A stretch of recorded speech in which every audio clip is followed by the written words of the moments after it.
Karibu katika mahojiano yetu ya leo, na ninasikia kupata fursa hii kuwa na wewe, na tunataka tuweze kuzungumza masuala ambayo yanaathiri wakazi wa Kisauni na watu waweze kufahamu kuanzia mwanzo. Watu wa Kisauni wanataka kufahamu jina lako, wewe ni nani? Ndugu mtangazaji, kwanza nashukuru sana kwa kuweza kupata muda katika mahojiano haya ya adhimu. Ningependa watu wa Kisauni wananifahamu kwa majina, naitwa Mbarak Said Mbarak almaarufu Bashatiri 001. Na wewe ni mkazi wa Kisauni? Kwa ukweli kabisa mimi ni mkazi wa Kisauni kwa kizazi, kwa ndugu, kwa jamii yote. Na kupitia kwako wewe na fununu zinazosema kwamba mitandaoni, mitaani, katika vyombo vya habari wanasema unagombania ubunge wa eneo la Kisauni. Na ni kwa nini uchague eneo bunge la Kisauni lisiwe eneo bunge lolote katika kaunti ya Mombasa? Jambo la kwanza, Waswahili walisema mcheza kwao hutuzwa. Na siku zote mtu kwa jambo la kwanza anajenga nyumbani kwao, na mimi nimeamua kwa sababu Kisauni ni kwetu, na ndio nimeamua kwa sababu nisimame Kisauni, kwa sababu nimekulia Kisauni, nimezaliwa Kisauni, wazazi wangu kwa Kisauni, jamii yote iko Kisauni. Ni kitu gani kipi ambacho unataka kuwafanyia wana Kisauni ambacho hakijawahi kutengenezwa, kwa sababu unaahidi kwamba wewe utakuwa kiongozi na utaleta mabadiliko? Je, ni kitu gani kipi ambacho unataka kuwafanyia wana Kisauni? Jambo la kwanza ndugu mtangazaji, wana Kisauni kwa ujumla wanahitaji kuweza kupata mtu ambaye atakuwa na mikakati, atakuwa na mbinu, atakuwa na njia atakazoweza kuibadilisha Kisauni na wana Kisauni.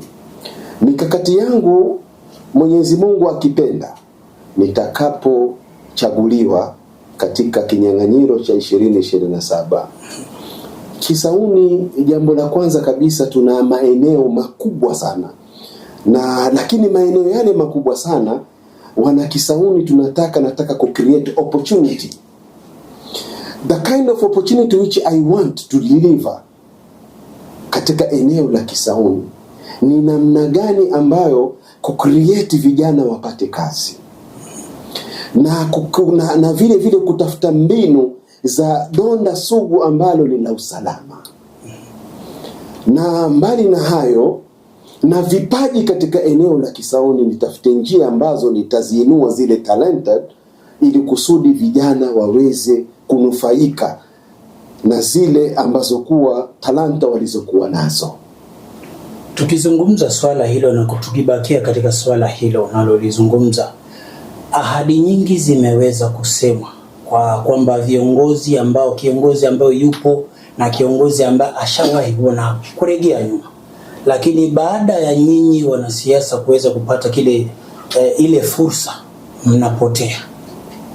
Je, tatizo hilo ushawahi kulifikiria kwamba utalitengeneza vipi? Unayosema ndugu mtangazaji, kwa uhakika na kwa ukweli, unazungumza maneno ya ukweli ambayo kila mwanasiasa au wanasiasa au baadhi ya wanasiasa, kabla ya mtu yoyote kuingia katika uongozi, mimi hata nikiwa mmoja wao, kwamba haya mapungufu yapo. Ahadi na matendo na matimizo hayaendani pamoja, hayaoani.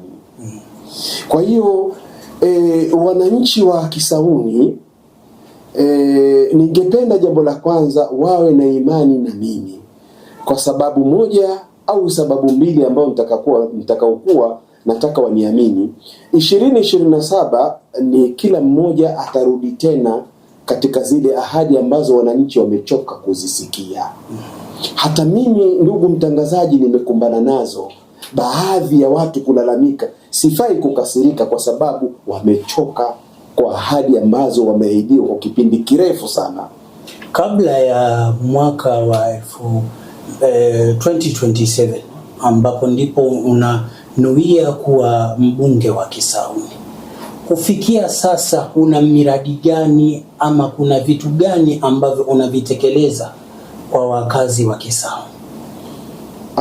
Nikikwambia ndugu mtangazaji kwamba kuna miradi nimeanza kufanya katika eneo bunge la Kisauni, itakuwa jambo la kwanza na idanganya jamii, na jamii yote sehemu yote ilipo wana mashikio ya kusikia, wana macho ya kuona. Bado ndio mwanzo, mkoko unaalika maua, kwa sababu nimekuja na mkakati ambao wa Bashatiri Foundation ndio tunaanzia hapo. Kwa nini watu wakuchague wewe na hawajaona kitu chochote ambacho ushawafanyia? Kwa sababu jambo la kwanza, mimi ni katika kuinukia kwangu Kisauni nishawahi kuwa katika matatu industry. Na niliwahi kununua matatu ile, vijana wengi walinufaika na ile gari ambayo niliwahi kuinunua. Lakini jambo la pili ni kulingana na tabia zangu, kwa sababu naamini mtu mwema hafichiki, anaonekana, na wema wa mtu unaonekana na matendo ya mtu. Nina imani wanaonijua, waliokulia na mimi, wanaojua tabia zangu mimi, nina imani ni vijana wenzangu, ni mama zangu, wanipe nafasi niweze kuibadilisha Kisauni. Kisauni ipo na changamoto ya usalama, na katika kitu ambacho kinatambulisha Kisauni ni utovu wa usalama. Kama wewe mbunge mtarajiwa, una mipango gani ambayo umeweza kuiandaa ili kutatua tatizo hili la ukosefu wa usalama na ukosefu wa ajira wa vijana wa Kisauni? Swala la usalama tukilizungumza katika eneo bunge la Kisauni ni donda sugu la muda mrefu sana, linaloleta madhara katika jamii yote inayoishi katika eneo bunge la Kisauni. Watu wamepoteza maisha, watu wamekuwa vilema, watu wamerudi kiuchumi chini, hata watu ambao wana nia ya kutaka kuendeleza Kisauni wanaishi katika maisha ya hofu. Mimi ili kutengeneza katika swala la usalama, jambo la kwanza nitahakikisha natengeneza forum ambayo kuwa ya public, wananchi kuweza kuwahamasisha, ambayo kuunganisha wazee wa mitaa, kuunganisha wamama, kuunganisha baba na vijana wote, tuweze kutengeneza mikutano ya muda baada muda, namna gani tunafaa katika jamii kuishi kwa kushirikiana, sio kuishi kwa kudhuriana, kwa sababu wanaolalamikiwa ni watoto wetu, ni ndugu zetu. Kwa hiyo nitajaribu mwanzo kuhamasisha umma katika eneo bunge la Kisauni kuwa na viongozi wa serikali. Tuna machifu, tuna madio, tuna county commissioner, tuna wazazi. Tukiweza kukutana kila kwa mwezi, tunakutana mara 2, kwa sababu mwanadamu kuacha jambo sio kwa mara moja, ni kukumbushana mara kwa mara. Lakini vile vile ili kupunguza uhalifu katika maeneo bunge Kisauni, tunahitaji vituo vya polisi na kuwapa moyo polisi kusaidiana nao katika kuibadilisha Kisauni, kwa sababu polisi naye ni mwanadamu. Tunataka kwamba county commissioner na regional police commander wa eneo la Pwani pamoja na machifu na madio na wazee wa mitaa tuweze kuangalia tunaiwezesha vipi idara ya usalama, na je, vituo vya polisi sehemu vilivyowekwa na maeneo yanayopata uhalifu kwa wingi, je, wanafika kwa wakati? Tukibaki katika swala la utovu wa nidhamu na usalama, wanasiasa kwa muda mrefu mmeweza kulaumiwa kwamba mnawatumia vijana wa Kisauni kwa kuvuruga amani ili ndo mfaidike katika kisiasa. Jambo hili unalichukuliaje wewe? Mimi ni mtoto ambaye kuwa nimekulia Kisauni, na unaoyazungumza ndugu mtangazaji, nikisema ni uongo nitakuwa mimi ni mnafiki. Lakini vijana wengi wanakubali kutumiwa na wanasiasa kudhuru magrupu ya wanasiasa wengine, kwa sababu siasa ni ushindani na siasa ni sera. Siasa ni yapi ulionao ya kuwatendea wananchi. Lakini kuna baadhi ya wanasiasa kutoka wakati wa mheshimiwa alikuwa sasa hivi ni marehemu, tulikuwa na Mwarua, tulikuwa na Said Emedi. Wakati wa zamani kulikuwa na magrupu ya Congo by Force na Michigani.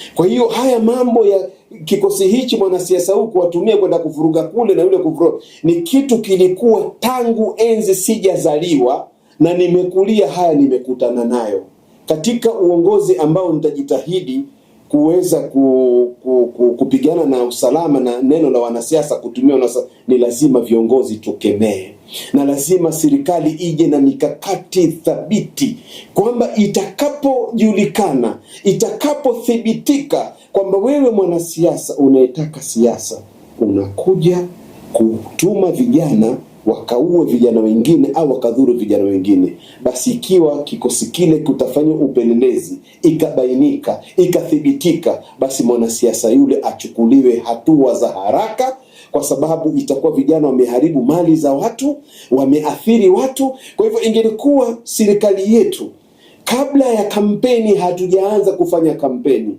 lazima wabunge wote, aspirant wote, kuanzia wabunge, magavana, maseneta, kuweze na ma-MCA kuweze kuwa na tangamano au kongamano la kuweza kuunganisha viungo vyote, ambao county commissioner, regional police commander, machifu, madio na wazee wote wanaotoka katika maeneo bunge waweza kuhudhuria mikutano hiyo ya mara kwa mara, kwa sababu wale wanasiasa watawatumia watoto wetu, wajukuu zetu, ndugu zetu, kisha kuwahamasisha. Baada hapo kijana yule anatengeza chuki na wenzake.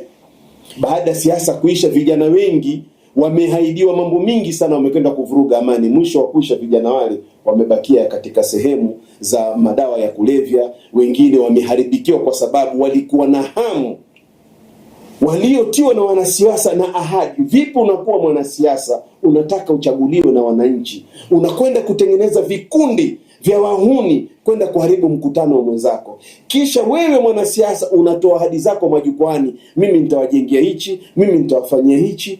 Hayo mambo lazima tuyakemee.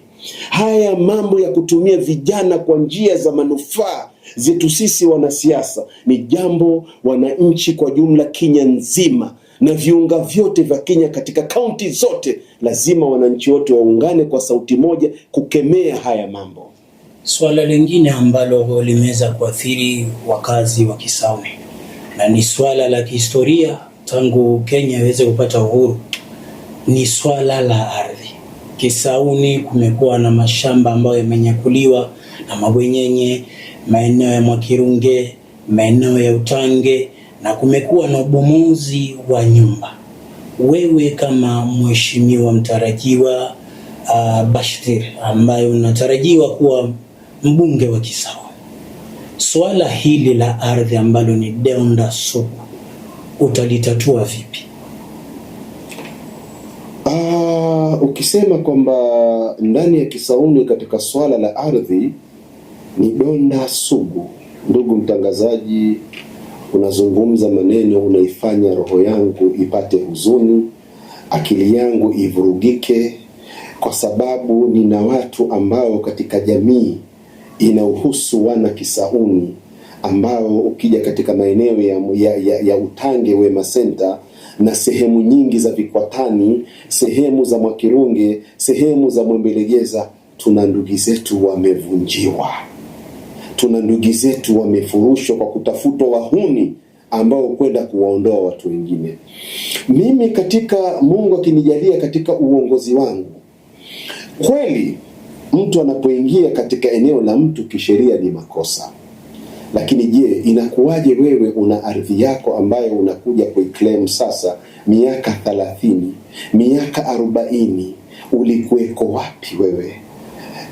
Ulikuweko wapi mpaka watu wananchi wanaanza kujipimia ardhi, wanaanza kujenga, mpaka watu wamezaa watoto, wamejukuu watoto? Leo unakuja na court order after 30 good years. Unakuja kumtoa mwananchi ambaye amezika ndugu yake, amezika mtoto wake, watoto wamekulia hapo hawapajui popote. Hili swala kwa kusema ukweli ni lazima tuweze kuwa na mkakati maalumu ya kuweza kuwatafuta machifu na madio na county commissioner, kwa sababu kuna baadhi ya viongozi au kuna baadhi ya wanasiasa au kuna baadhi ya watu serikalini, hili swala wamelifumbia macho.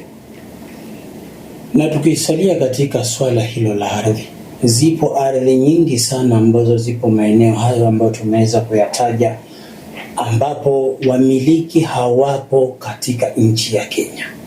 Na tukikumbuka kwamba hata mwaka jana kuna baadhi ya viongozi waliweza kwenda bungeni na kuweza kusema kwamba kuna ardhi ambazo zinamilikiwa na jamii ya Waarabu ambao wako Yemen na Oman.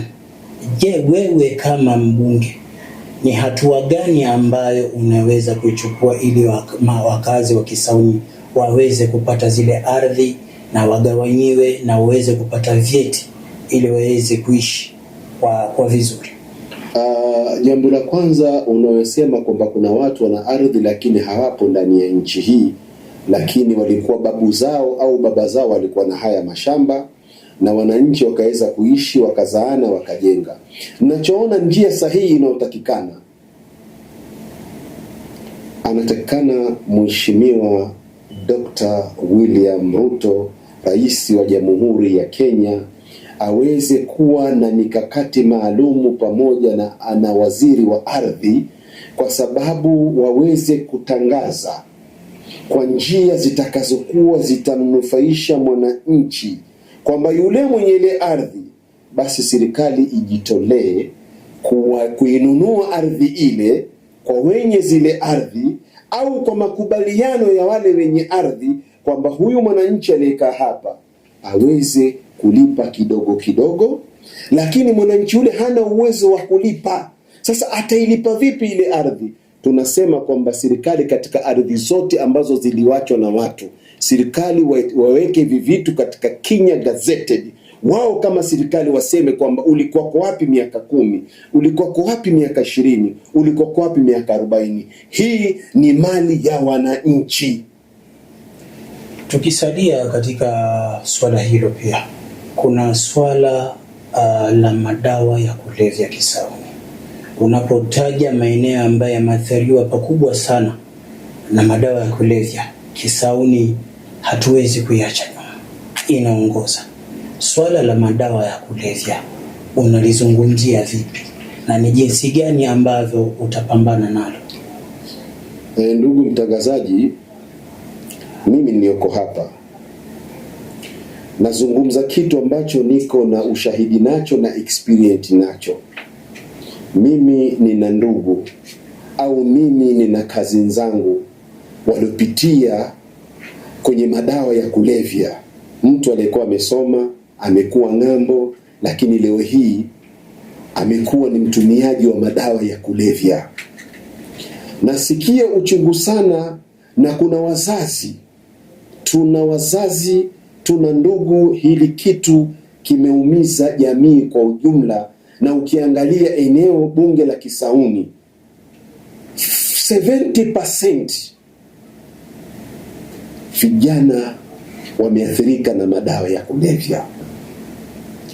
Kinachonishangaza na kinachonisikitisha, tumekuwa na wabunge wengi,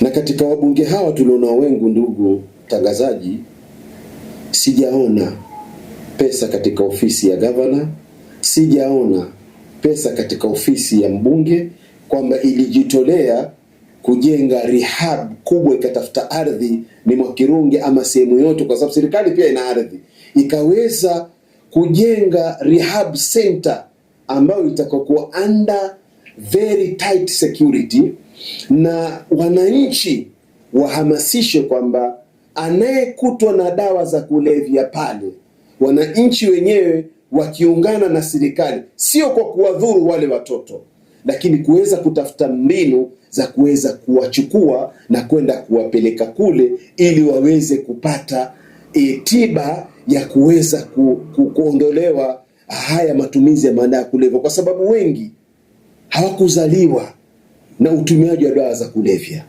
lakini rafiki anamwambukiza rafiki, rafiki anamwambukiza rafiki. Vijana wa Kisauni wanakutazama wewe na kuweka imani yao kwako kwamba utawaletea mabadiliko katika Kisauni, na hao ndio waajiri wako kwa asilimia kubwa. Umewapangia nini vijana? Kwa sababu uongozi ambao upo na ambao ulikuwepo umewaahidi vijana mambo mengi. Ni kitu gani ambacho utawafanyia vijana wa Kisauni ambayo itakutofautisha kati ya wewe na uongozi uliopita? Ndugu mtangazaji, umeniuliza swala ambalo kuwa la muhimu sana. Na waahidi wana Kisauni watakapo nichagua mwaka 2027, mbunge anakuwa na budget ya CDF kit. Mbunge ana uwezo wa kukaa katika bungeni katika hali ya kuitetea eneo lake bunge, kwa kuweza kuweka mchango au mada ya kuweza kuishawishi bunge ndani ya bunge lile,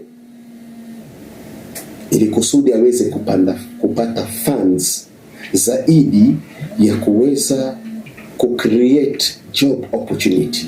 Kwa hiyo mimi nitakapochaguliwa, wana wa Kisauni na waahidi popote walipo wanisikie, wanione. Hii ni ahadi yangu. Najua mmechoka na kuahidiwa, lakini mimi katika mwaka wa kwanza nitakapochaguliwa kuwa mbunge wa eneo bunge la Kisauni, nitaitafuta ardhi kwa kuinunua ardhi ile kwa eka 2 au eka 5 au hata eka 10, alafu nitacreate kitu ambacho kuwa kinaitwa mobile factory.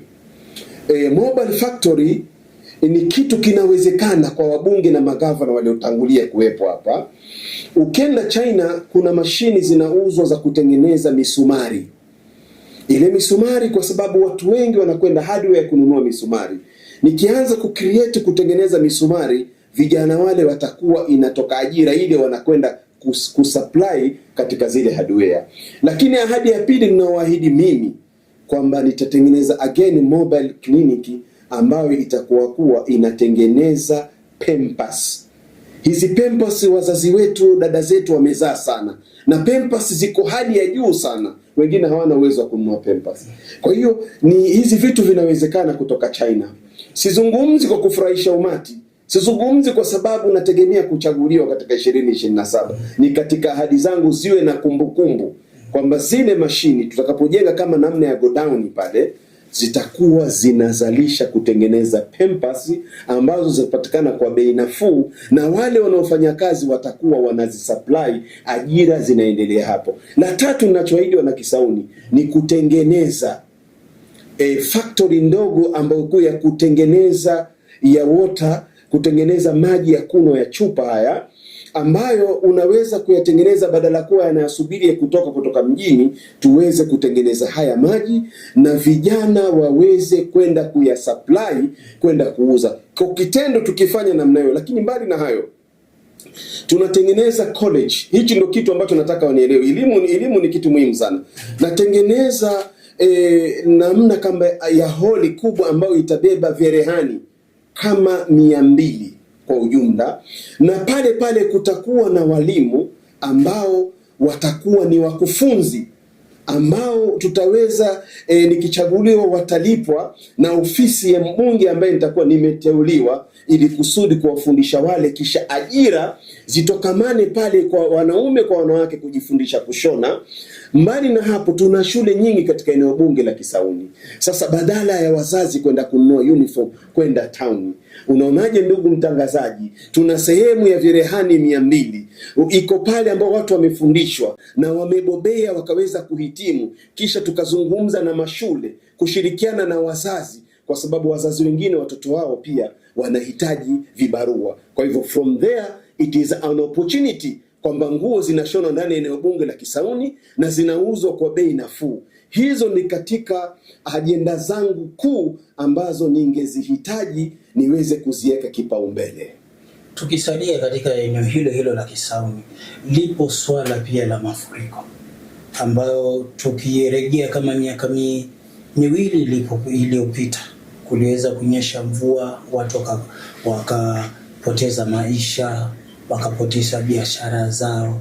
Swala ya miundo msingi ya Kisauni na swala la mafuriko, umepangia vipi kuhusu haya masuala mawili? Katika swala la mafuriko, mimi jambo la kwanza ningetaka Mombasa County, hususan municipality ambao wanadeal na mambo za planning ya kuhusiana kujenga ujenzi au chochote katika eneo bunge la Kisauni. Kuna mtu zamani ilikuwa kuna maji yanapita hapa yanatoka juu Vikwatani huko au sehemu yote nyingine ambayo yanakuwa yana njia ya kupita. Sasa maji yale zamani tulikuwa ndani ya Kisauni tulikuwa na maziwa. Sehemu kuna ziwa la Ng'ombe, kuna Bumbululu, kuna Lakeview, kuna ziwa la Bogo liko Utange huko. Kulikuwa kwamba kuna sehemu maji yakiwa mvua yoyote mafuriko zilikuwa athari zake ni ndogo, yana njia ya kupitia. Sasa leo watu wa municipality wanatoa vibali ama wana approve drawing bila ya wao kutoka, kwa sababu hufai ku approve chochote cha mtu anayetaka kujenga. Lazima engineer ende visit site, ende akaangalia, je, huyu anastahili kujenga hapa? Je, hapa zamani palikuwa na kitu gani? Kwa hivyo watu wa kwanza wa kuwalaumu ni watu ambao kuwa wanahusika na idara ya kupitisha hati za ujenzi, ramani za ujenzi. Kwa hivyo mafuriko Kisauni tunayafanya vipi? Mwenyezi Mungu ana neema zake na baraka zake. Hakuna anayejua mvua hii italeta mafuriko. Lakini jambo la kwanza kunatakikana Kisauni kuwe na sehemu yoyote ambao watu wanakaa inaathirika na mafuriko waweze kuhamasishwa. Katika safari yako ambayo unapangia kuingia katika swala la siasa, je, umechagua chama gani ambacho utatumia ili kuweza kufanikisha safari yako hii ya kisiasa ya kuwa mbunge wa Kisauni? Ndugu mtangazaji, nikisema kwamba mimi nimechagua chama nitakuwa mimi ni muongo. Sijachagua chama na nimetaka kuwa independent candidate kwa muda huu. Kabla 2027 nitasikiza sera za chama kitakachokuwa kinakuja mtaani kuzungumza manifesto yao wanasemaje, na kusikiliza wananchi ambao na eneo bunge la Kisauni, wao ndio waajiri wangu, waniambie, ndugu mheshimiwa mtarajia, sisi wenyewe wana Kisauni tunakutaka usimame na chama fulani. Sauti yao ni nguvu kwangu mimi na sauti yao itakuwa nguvu katika chama hicho ambacho kwa wanakihitaji wao. Nikiwa ninaweza kuuliza swali la kizushi, bwana mheshimiwa, kama tunavyojua kwamba watu ambao wanatafuta nyadhifa ya wanasiasa ni gharama, wapi pesa zako zinatoka? Ndugu mtangazaji, sababu wewe ni mwaniaji binafsi na watu wanajiuliza pesa zako zinatoka wapi? Ndugu mtangazaji, jambo la kwanza, sikuanza kuwa na pesa leo. Sikuanza kuwa na pesa leo, nimeanza kutafuta kwa wanaonijua mimi. Kuanzia biashara ya matatu nimekuwa nayo, biashara ya kukodisha magari nimekuwa nayo, nimekuwa na biashara za library, nimekuwa na biashara za bucha, nimekuwa na biashara za hoteli. Na apart from that, niko na kampuni ambazo kampuni hizi ni kampuni zangu binafsi, Merida Investment Company na Sulmak International Company, na nilikuwa na Al-Kharij Enterprise Company. Apart from that, mimi nimeishi nchi jirani upande wa Kenya nikiwa na kampuni nyingine zinazofanya vizuri. kwa kusikizana na ndugu zangu walioko upande wa pili, ambayo ni kampuni ya Malaika Construction ambayo inajenga mabarabara, inajenga na mashule. I'm one of the director ambao kwa niliekeza huko. Ndio maana unaniona kwamba nikiwa hapa kwamba kuna haki yangu na percentage zangu zinazotokamana na kazi yangu ninazozifanya. Sijasaidiwa na mtu yoyote, sijafadhiliwa na mtu yoyote. Na ndugu mtangazaji, nataka kieleweke kitu kimoja. Mimi ni mwana Kisauni. Mimi ni mtoto wa masikini ambaye kuwa nimekulia katika mazingira ya hawa wenzangu wanaolia, lakini kwa bidii yangu, kwa hekima zangu, na mimi ni mhangaikaji. Nasafiri, na sasa hivi ninachokueleza ambacho kitu ninachokifanya mimi, na nimeanza kusaidia baadhi ya vijana ambao kwa waliojitokeza, kwa sababu sopukika wote wanajua ninachokizungumza, nazungumza kitu gani, na nilijitolea kwamba niko tayari kusaidia vijana. Sio tajiri mimi, wala sio milionea mimi, lakini kidogo changu napenda kushirikiana na wenzangu kwa kile kidogo ninachokipata mimi, na wao wapate, tuweze kusaidiana kutoka hatua moja kwenda hatua ya pili. Na kukiuliza swali la uzushi, tumeweza kuona katika siku za karibuni, tumesikia fununu na habari zimezagaa mtaani. Una uhusiano gani kati ya wewe na aliyekuwa gavana wa Mombasa Bwana Hassan Ali Joho? Ndugu mtangazaji, jambo la kwanza, namfahamu waziri kwa sasa wa madini Mheshimiwa Ali Hassan Joho. Namfahamu tangia akigombania ubunge. Namfahamu alikuwa mbunge wangu, na Mungu akamjalia akambariki akaweza kupata ugavana. Mimi na Ali Hassan Joho, mahusiano yangu mimi na yeye ni kama mwananchi mwingine wa kawaida. Yule ni mbunge wangu na yule ni gavana wangu, lakini zaidi hapo sina mahusiano nao zaidi. Una mahusiano naye kabisa? Toi. Na swala la mwisho, tukiwa tunataka kumaliza mahojiano haya, wana Kisauni nikikupa kama dakika 5 hivi ama dakika 2, nataka ueleze wana Kisauni kwa kuweza kutazama zile kamera pale, uambie na uwape ahadi ambayo utawatengenezea wana Kisauni. Kwanza kabisa wana Kisauni, nataka mfahamu, nataka muelewe kwamba mimi ni ndugu yenu, mimi ni rafiki yenu, na mimi ni mtoto wa mwanamke mwenzenu. Kama vile nyinyi mmezaliwa, na mimi vile vile nimezaliwa na mwanamke kama nyinyi mlivyozaliwa. Wana Kisauni, natumai mimi mwana Kisauni nawaahidi, kwa sababu shida zenu nazifahamu mnazopitia, kwa sababu nimepitia humo mlikopitia. Ni kweli ahadi nyingi wana Kisauni mmeahidiwa na wanasiasa tofauti, lakini naomba munipe nafasi kwa tabia yangu. Kuna wanaonijua na kuna wasionijua, lakini mtakaponipa nafasi nawapa ahadi. Mimi kama Mbarak Saidi Mbarak Bashatiri 001, mbunge mtarajiwa, maisha yenu nitayabadilisha kwa mikakati. Usalama nitajitahidi kwa kushirikiana na nyinyi wana Kisauni, na sitofanya project yoyote ndani ya eneo bunge la Kisauni bila kushirikisha wananchi mlionichagua wadi kwa wadi. Hata kama ni kujenga choo, nitahakikisha kwamba nawahusisha wananchi wa Kisauni, na niwape kwamba kilipatikana hichi kimejenga hichi. Muwe na ufuatiliaji wa kile ruzuku iliyotoka kwa eneo bunge la Kisauni, muweze kufuatilia kwamba county ama mbunge amejenga hichi na hichi na hichi. Kwa hivyo mabadiliko yanakuja. Mafuriko ya wana Kisauni mjitokeze kwa wingi. Huu ni wakati wa kuwafuta machozi, na huu ni wakati wa nyinyi wananchi wa Kisauni kukataa kutumiwa vibaya. Na waomba ndugu zangu wana Kisauni, tushirikiane, tuungane. Niko tayari sehemu yote mtakaoniita mimi, ili kusudi kuweza kunihukumu kwa yale nitakaokuwa sikuyatenda. Natoa ahadi nikiwa mbunge kwa mwaka mmoja, kama hamjaona tofauti yoyote kwangu mimi, niko tayari kujiuzulu.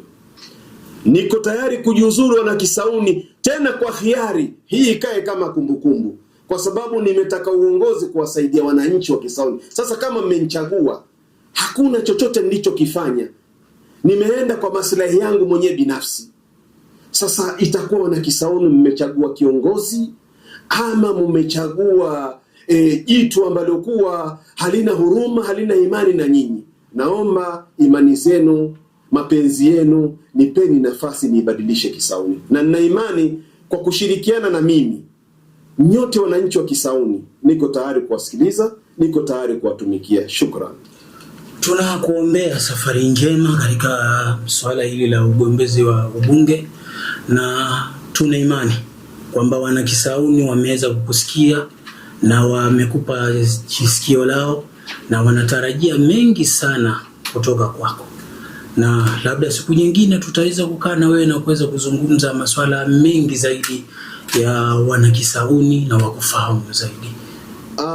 Wana Kisauni, kwa kumalizia, kuna kitu kinakuja, na kitu hichi kitakuwa manufaa kwa wana Kisauni, ambao ni Bashatiri Foundation. Iko katika mikakati ya kukamilisha mambo ya foundation. Nasema ndugu zangu wana Kisauni, kaeni, mimi ni kiongozi nayeanza kutenda kabla sijachaguliwa. Bashatiri Foundation mpaka ifikapo 2027 mtaamua wenyewe nafaa ama sifai. Shukran, muwe na jioni njema.